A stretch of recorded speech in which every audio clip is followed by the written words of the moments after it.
इस देश को समझने के लिए अब भारत के चश्मे से देखना जरूरी है। इस देश को हमें अपनी ऐनक बदलनी है, अपने चश्मे बदलने हैं और अपने एंगल बदलने हैं। पूछिए उनको कुंभ का मतलब क्या है, पूछिए उन 52 करोड़ लोगों से कुंभ का मतलब क्या है, पूछिए उन लोगों से जो नहीं आ पाए हैं लेकिन मन महसूस करके रह गए, काश मैं भी कुंभ में जा पाता। बहुत सारी दुर्घटनाएं होती रहती हैं, सड़कों पे होती हैं, रेलों में होती हैं, कहाँ नहीं होती हैं। इतनी भीड़ है, इतनी भीड़ है। आप इस देश की आस्था को देखिए, भीड़ के बावजूद भी कितना भाव है।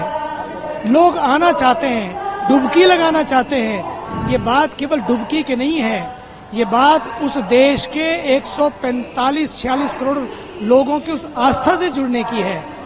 जिस दिन हम एकजुटता ले आएंगे, आस्था ले आएंगे, इसी श्रद्धा के भाव को जगाएंगे, सच मानिए फिर कहीं भगदड़ भी नहीं होगी।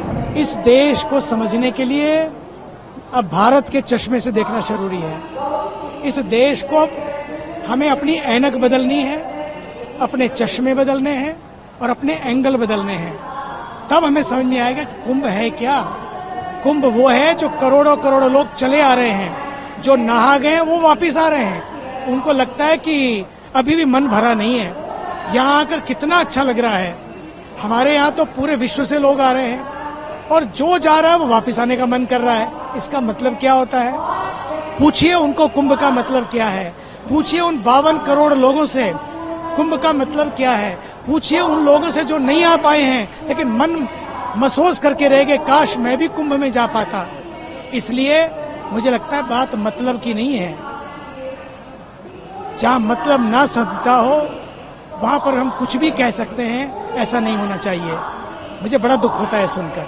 श्रद्धालुओं को कैसे देखते हैं जो कुंभ दिल्ली में जो भगदड़ हुई है? देखिए, बहुत सारी दुर्घटनाएं होती रहती हैं, सड़कों पे होती हैं, रेलों में होती हैं, कहाँ नहीं होती हैं। लेकिन जब बात कुंभ की आती है, कोई बात हो जाती है तो हम उसको जोड़ने लगते हैं, दोषारोपण करने लगते हैं। तो हाँ, इतनी भीड़ है, इतनी भीड़ है।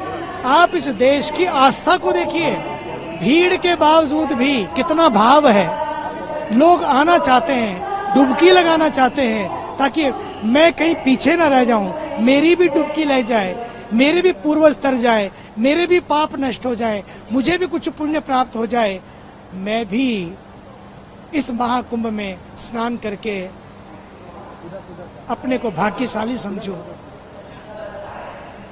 अपने को पुण्यशाली समझूं। और सच तो ये है, ये केवल बात स्नान की नहीं है, ये बात केवल डुबकी की नहीं है, ये बात उस देश के 145-46 करोड़ लोगों की उस आस्था से जुड़ने की है।